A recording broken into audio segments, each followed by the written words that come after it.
Ravi de vous retrouver pour une nouvelle session d'information sur RTI 1. Présent à Bruxelles, le chef de l'État, le président Alassane Ouattara, multiplie les audiences. Il a rencontré ce mercredi plusieurs personnalités européennes de haut rang. Des questions économiques et sécuritaires ont meublé les échanges.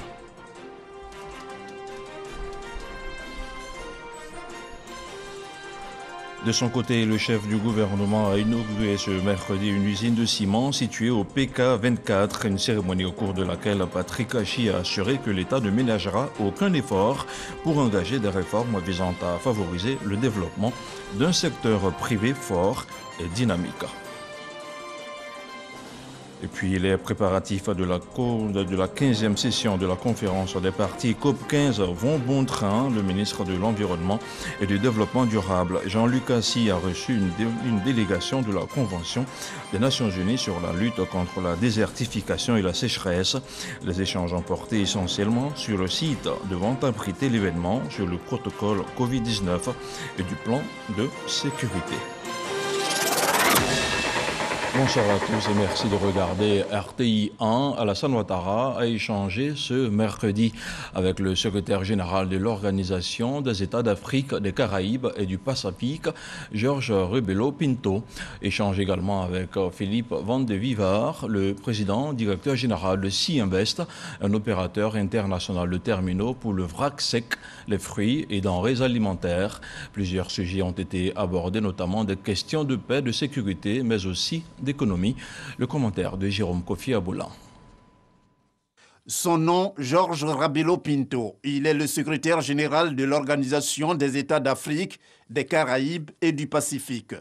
Georges Rebelo Pinto a été reçu ce mercredi 16 février 2022 à Bruxelles par le président de la République, Alassane Ouattara, en marge du sommet Union européenne-Union africaine. Les sujets évoqués portent pour l'essentiel sur les questions économiques et sécuritaires dans la sous-région ouest africaine. On a échangé sur les questions économiques d'une manière générale et puis celle de la Côte d'Ivoire.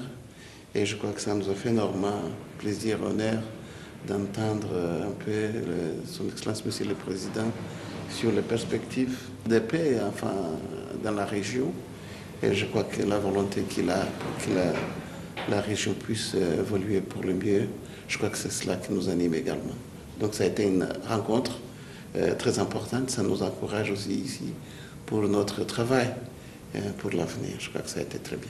À l'instar du secrétaire général de l'Organisation des États d'Afrique, des Caraïbes et du Pacifique, le président Alassane Ouattara a aussi échangé avec le président directeur général de Sea Invest. Les investissements ainsi que les projets de Sea Invest en Côte d'Ivoire ont été au centre de l'entretien. De tous nos projets que nous avons réalisés, mais aussi des projets en cours.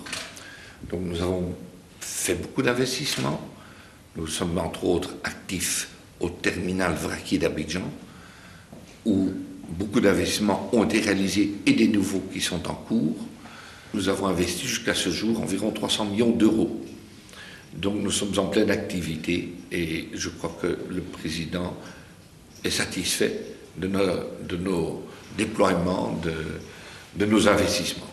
Opérateur international de terminaux, Sea Invest a plusieurs cordes à son arc, à savoir le vrac sec, les fruits et denrées alimentaires, ainsi que les marchandises conventionnelles, pour ne citer que ces éléments. Le premier des Ivoiriens a aussi participé à un déjeuner-débat avec la Chambre de commerce belgo-luxembourgeoise pour les États d'Afrique, des Caraïbes et du Pacifique. Le chef de l'État a mis en exergue les opportunités d'investissement en Côte d'Ivoire. Il a aussi encouragé les entreprises belges et luxembourgeoises à investir directement dans les secteurs d'activité prioritaires de l'économie ivoirienne. On retrouve encore une fois le récit de Jérôme Kofi Aboula.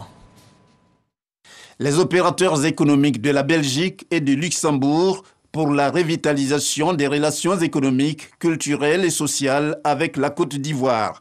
Volonté exprimée à l'occasion d'un déjeuner-débat auquel le président de la République, Alassane Ouattara, a pris part ce mercredi à Bruxelles.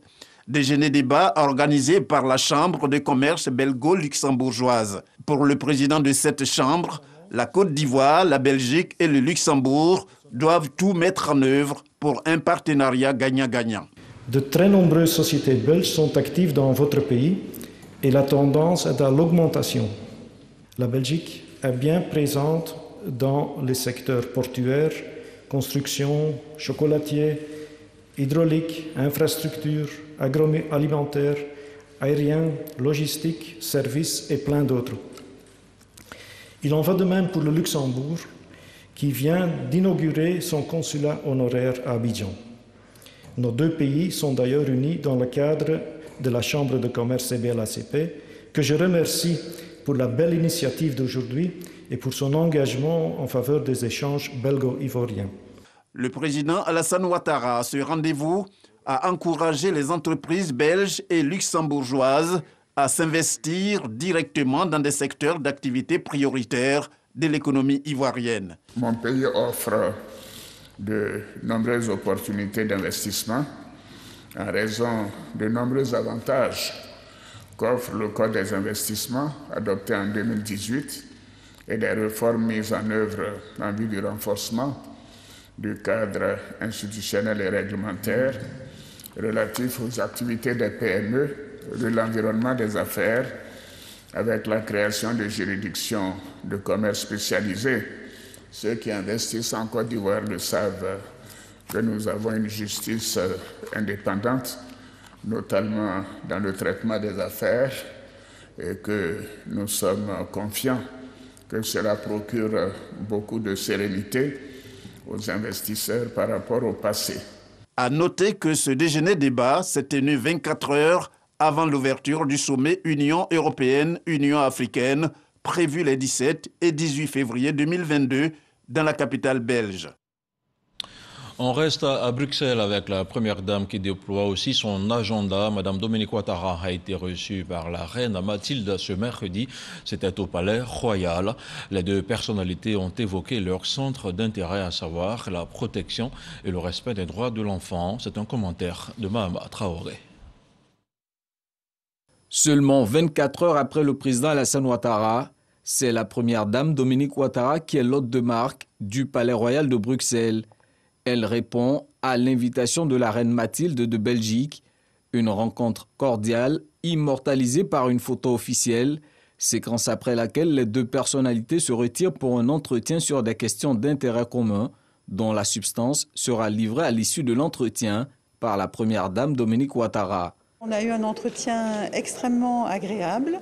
La reine Mathilde, que j'avais déjà rencontrée l'année dernière, nous avons eu beaucoup de plaisir à nous revoir. Nous avons parlé de nos points d'intérêt, nos centres d'intérêt respectifs, et nous avons vu que nous avons beaucoup de points communs, à savoir la protection des enfants, le droit des enfants. Nous avons également parlé beaucoup de l'hôpital, mère-enfant de Bingerville, et également nous avons parlé de la lutte contre le travail des enfants. Dans le prolongement de cette rencontre, l'agenda de la première dame Dominique Ouattara prévoit une visite de l'hôpital de la Reine Fabiola, un hôpital universitaire destiné à la médecine des enfants. Et la première dame de Côte d'Ivoire qui ne relâche pas ses efforts dans la lutte contre le travail des enfants. À Bruxelles, elle a présenté la mise en œuvre de ces 3 plans d'action nationaux pour s'attaquer aux causes profondes du phénomène, notamment le manque d'infrastructures scolaires, les difficultés d'accès des populations rurales aux services sociaux de base, à la protection sociale et le faible revenu des producteurs. Le dernier plan d'action couvre la période 2019-2023 avec un budget de plus de 116 millions d'euros, soit environ 76 milliards de francs CFA.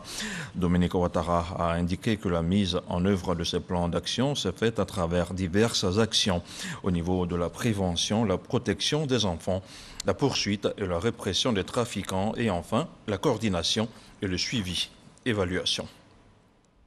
Retour à Abidjan avec le Premier ministre qui était ce matin sur le chantier de la zone industrielle de PK24. Patrick Achi a procédé à l'inauguration de la 2e usine de cimenterie de Côte d'Ivoire. Première du genre à capitaux 100% ivoiriens, l'usine va générer 1500 emplois directs et contribuer aux grands chantiers engagés partout dans tout le pays. On regarde le compte-rendu d'Alexis Ouedraogo. La Côte d'Ivoire est en pleine construction. Infrastructures routières, industrielles, logements, autant de grands chantiers qui nécessitent un entrant de premier choix, le ciment. Le ciment est l'un des matériaux les plus centraux de nos activités dans le secteur de la construction. C'est des possibilités d'investissement, c'est des possibilités de production, de logements encore plus grandes. Mieux, le secteur se veut pourvoyeur d'emplois. Ce mercredi, le Premier ministre Patrick Achi a inauguré la 2e usine de la Société de cimenterie de Côte d'Ivoire. Elle veut renforcer sa capacité de production. Pour Konedo Songui, président du groupe Atlantique, ce sont les politiques mises en œuvre par le président Alassane Ouattara qui font la force du secteur. Le président Alassane Ouattara est une formidable aubaine. Tant son programme de construction d'infrastructures s'avère être une formidable locomotive pour l'ensemble du secteur des travaux publics et du bâtiment. Monsieur le Président, merci d'être ce président visionnaire dont les actes permettent à notre secteur de connaître l'élan qu'il vit depuis quelque temps. L'occasion pour le président du groupe d'inviter les investisseurs ivoiriens à aller plus loin. Le temps est venu pour les Ivoiriens, pour les investisseurs ivoiriens, d'ajouter une corde à leur arc. Nous avons pensé que la part décisive que peut prendre l'industrie dans le développement du pays est telle que les investisseurs ivoiriens ne peuvent pas manquer à cet appel. Première cimenterie à capitaux 100% ivoiriens, la SSCI va créer plus de 3000 emplois et contribuer à une bonne exécution des grands travaux engagés dans le pays, conformément à la volonté du gouvernement pour le secteur privé.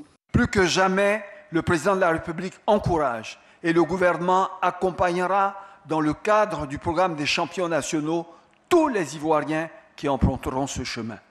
Dans la même veine, nous encouragerons toutes les entreprises dans le pays qui accroîtront le revenu local de leur activité et associeront des acteurs nationaux compétents dans leur aventure dans une logique gagnant-gagnant.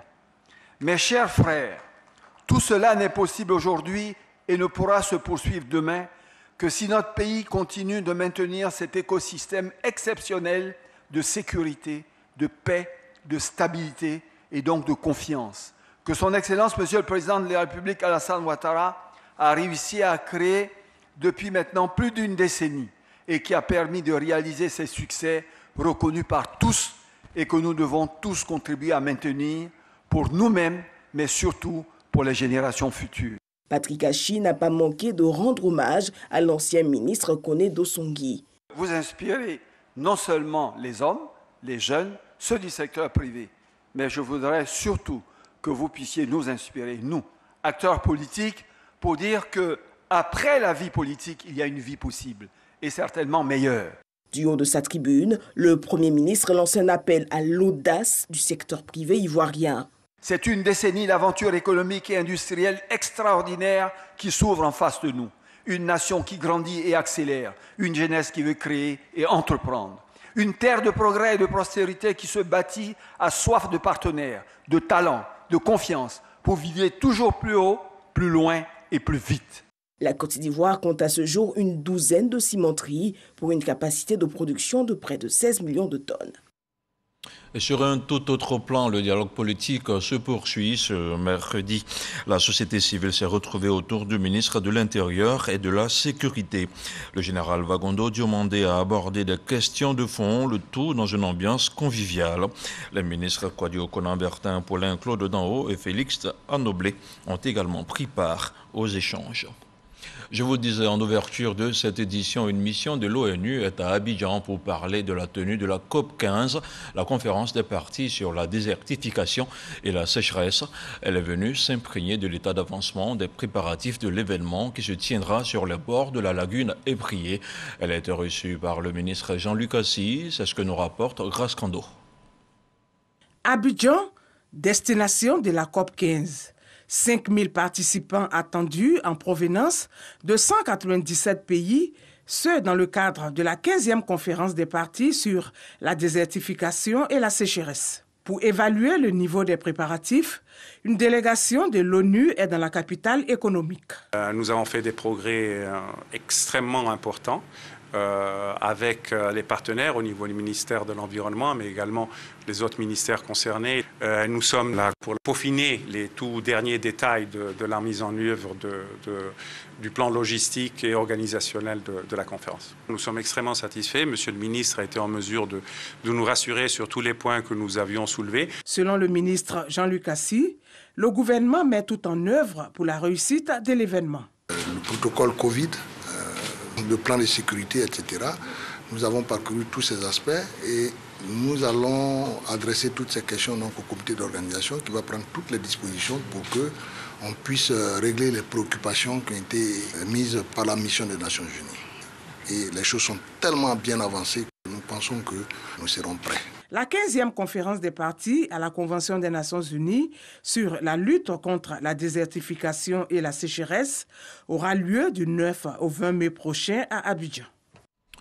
Le ministre de l'Économie et des Finances a dressé le bilan 2021 de son département. Adama Coulibaly s'est aussi penché sur les perspectives de l'année 2022 qui vient de commencer.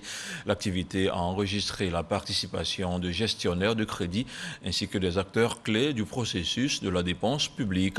C'est un reportage de Jean-Luc Bambo.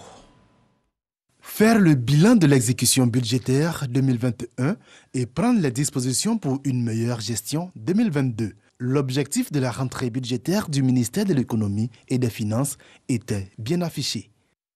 En 2020, nous étions donc à 74%. C'était donc la première année du budget programme. Nous sommes à 84,9%. Le taux, il est certes satisfaisant, mais nous pouvons faire mieux. Il était donc bon que nous nous retrouvons, que nous regardons ce qui a marché en 2021, que nous regardons ce qui n'a pas marché et que nous puissions donc améliorer. Il y a certainement eu des points forts en 2021. Il y a eu des points faibles. Nous cherchons donc à conserver les points forts et à améliorer les points faibles qui ont été constatés dans le cadre de la gestion 2021. Tout en s'inscrivant dans la dynamique de consolidation des bases de la croissance économique du pays, l'exécution du budget 2022 se fera dans un contexte de poursuite du budget programme avec en vue l'atteinte des objectifs de résultats fixés lors de la budgétisation. La quête perpétuelle de la performance et de la redevabilité dans laquelle s'inscrit le gouvernement en matière de gestion des finances publiques implique un alignement de toutes les structures publiques. Fort de cela, le ministère de l'Économie et des Finances, acteur clé de la mise en œuvre du schéma directeur de la réforme des finances publiques, a une obligation de résultat et d'exemplarité dans l'exécution de son budget qui doit refléter tous les indicateurs de bonne gestion. De façon spécifique, cette rentrée budgétaire aura consisté notamment à vulgariser les difficultés rencontrées par les gestionnaires de crédit, tout en les sensibilisant aux mesures édictées pour une exécution optimale du budget. On parle également de bilan au ministère des PME, de l'artisanat et du secteur informel. Au cours d'une cérémonie de présentation de vœux, le ministre Félix Anoblé s'est aussi penché sur les perspectives de l'an 2022. Une rencontre suivie par Espérance Diakalé. En vue de remédier plus efficacement aux difficultés structurelles et financières que rencontrent les PME, plusieurs actions ont été menées par le gouvernement, dont la récente signature d'une convention cadre entre le ministère des PME et le Fonds de solidarité africain FSA, estimé à 60 milliards de francs CFA. Un fonds qui vient combler le déficit financier des PME afin de les rendre plus compétitives sur le marché. Notre action doit être axée sur la poursuite de manière efficace de la promotion des PME et des entreprises artisanales en vue de leur permettre de jouer pleinement le rôle de moteur de croissance et de vecteur de développement. Pour sa première sortie officielle de l'année 2022, le ministre Félix Miezan Anoblé a rappelé à toute son équipe l'un des engagements forts qui est de faire du secteur des PME, de l'artisanat et de la transformation du secteur informel un levier important dans la création des richesses et d'emplois décents et durables. Si chacun de nous s'approprie ces valeurs, nous pourrions atteindre nos objectifs consignés dans les différents programmes nationaux de développement et la stratégie Côte d'Ivoire 2030 qui se résume à la transformation de manière améliorative de l'écosystème des PME et de l'artisanat, mais également à la migration des acteurs de ces secteurs vers la formalisation. Comme action à mener pour les prochains mois, il est prévu la réalisation d'un vaste programme d'acquisition, d'aménagement et de réhabilitation des sites dédiés à l'artisanat d'un coût global de 80 milliards de francs CFA. Le reportage d'Espérance Diakale était commenté par Jean-Louis Mongbo. On regarde maintenant le point de la situation de la Covid-19.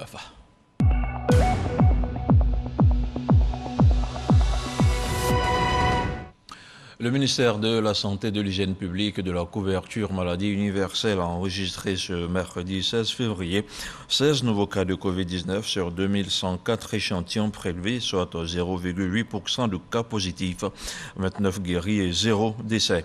À la date du 16 février, la Côte d'Ivoire compte donc 81 253 cas confirmés, dont 79 060 personnes guéries, 791 décès et 1402 cas actifs. Le nombre total d'échantillons est d'1 389 424.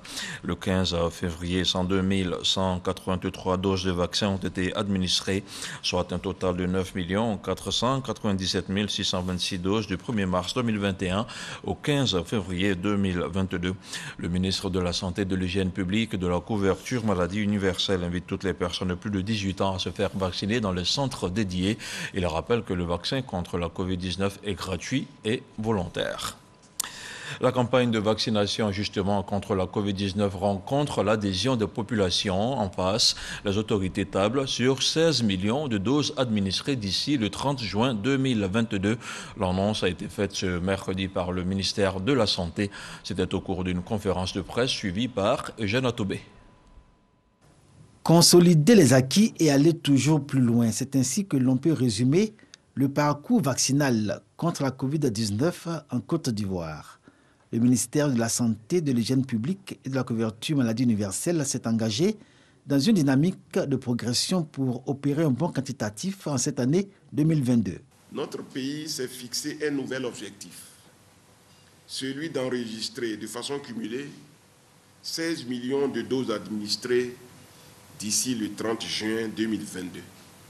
À ce jour, nous avons administré sur l'ensemble du territoire 9 896 467 doses de vaccins. Nous lançons un appel aux populations, surtout à celles qui ont déjà reçu leur première dose, de venir dans les sites de vaccination pour recevoir leur deuxième dose ou pour être situés sur la période de disponibilité du vaccin qu'ils doivent recevoir.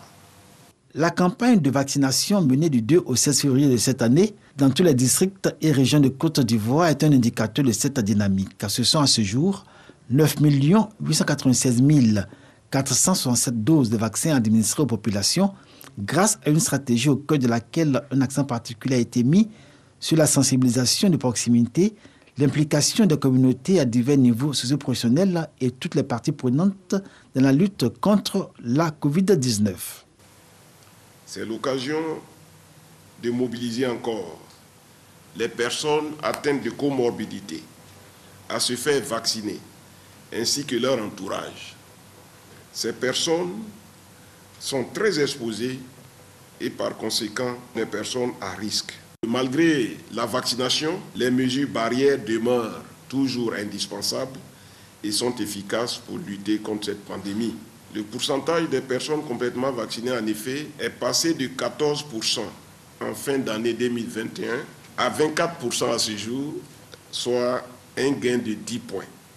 Le ministère de la Santé ne le cache pas, beaucoup d'efforts restent à faire pour l'atteinte de l'objectif de 70%, lequel permet d'obtenir l'immunité collective et rompre la chaîne de contamination. Santé, toujours dans la commune d'Abobo, une ONG vient de lancer une opération de chirurgie gratuite pour 600 cas de cataracte. Plusieurs malades vont en profiter à l'hôpital Félix Houphouët-Boigny de la commune. Une opération qui sera également conduite dans la commune de Yopougon. Le lancement s'est déroulé en présence de plusieurs responsables du ministère de la Santé. Théodore Zouzou, Godefroy, au Kambawa. Hôpital général Houphouët-Boigny d'Abobo, à Mani, habitant de la commune de Koumassi, vient dans l'espoir d'avoir une solution aux troubles de sa vision. Je suis allé à Yamsokro, on me dit de déboucher une somme de 200 000 pour pouvoir me faire opérer. J'ai entendu qu'il y a une opération gratuite au CHU d'Abobo. C'est là que je suis venu. Comme à Mani, ils sont nombreux, ceux qui veulent se faire traiter de cette pathologie conduisant à la cécité. Cependant, tous ne peuvent pas passer à la chirurgie. Lorsqu'on annonce la gratuité, tout le monde vient quand même voir. Il y a des gens qui n'ont pas de cataracte, mais ils ont envie qu'on leur dise quelque chose. Donc il faut les examiner d'abord. Et si ce n'est pas la cataracte, les rassurer et puis les réorienter par rapport à leur pathologie.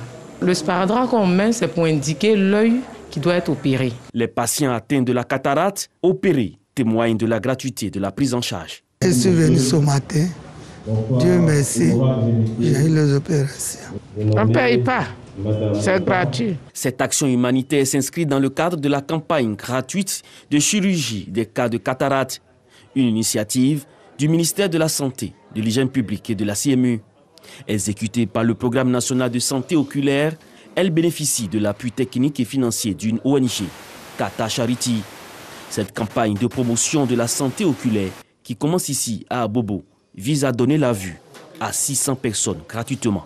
En Côte d'Ivoire, ce problème est tellement énorme que nous sommes pratiquement à près de 500 000 personnes qui, à ce jour-là, sont déjà atteintes d'une cécité liée à la cataracte. Et si on ne fait rien, chaque année, c'est 50 000 nouvelles personnes qui s'ajoutent à ce nombre. Et en allant avec cette courbe-là, nous allons aboutir à une population totalement aveugle. Ce qui ne peut pas permettre d'atteindre les objectifs d'émergence que prône donc le gouvernement. Ce que la population doit faire, c'est de se déplacer pour venir se faire consulter, pour que cette pathologie-là, nous puissions diminuer au fur et à mesure que nous faisons cette campagne.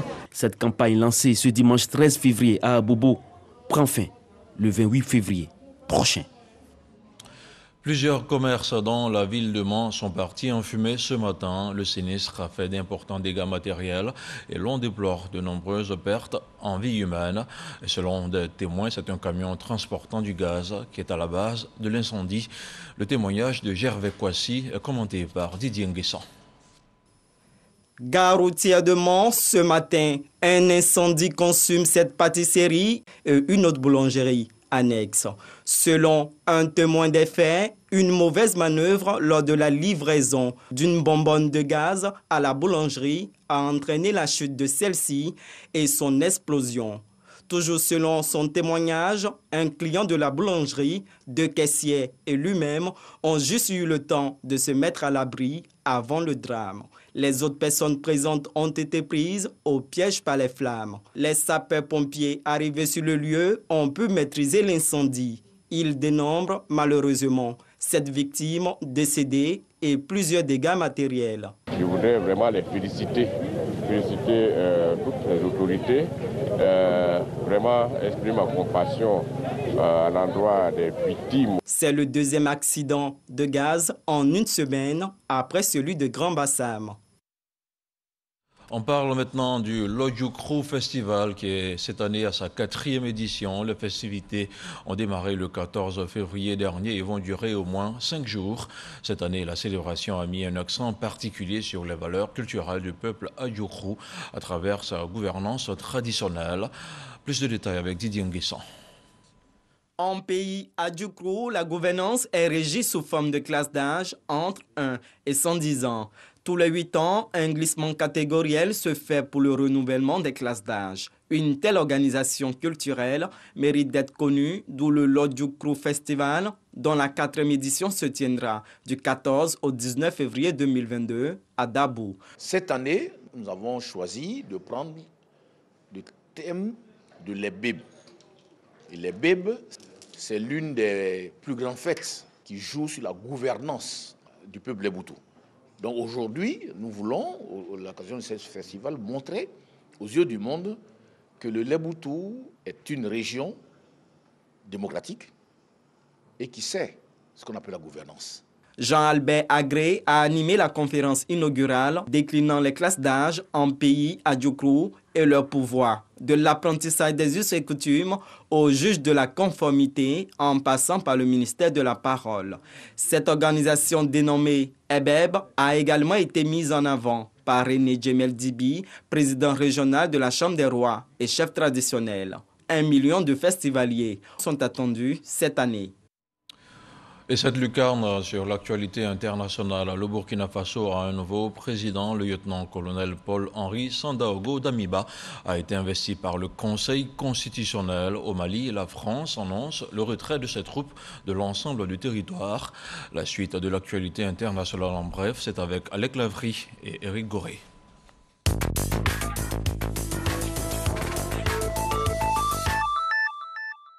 Le lieutenant-colonel Paul-Henri Sandaogo Damiba a été investi président du Burkina Faso par le Conseil constitutionnel après avoir pris le pouvoir par un coup d'État. Il est le président de la transition jusqu'au retour à l'ordre constitutionnel.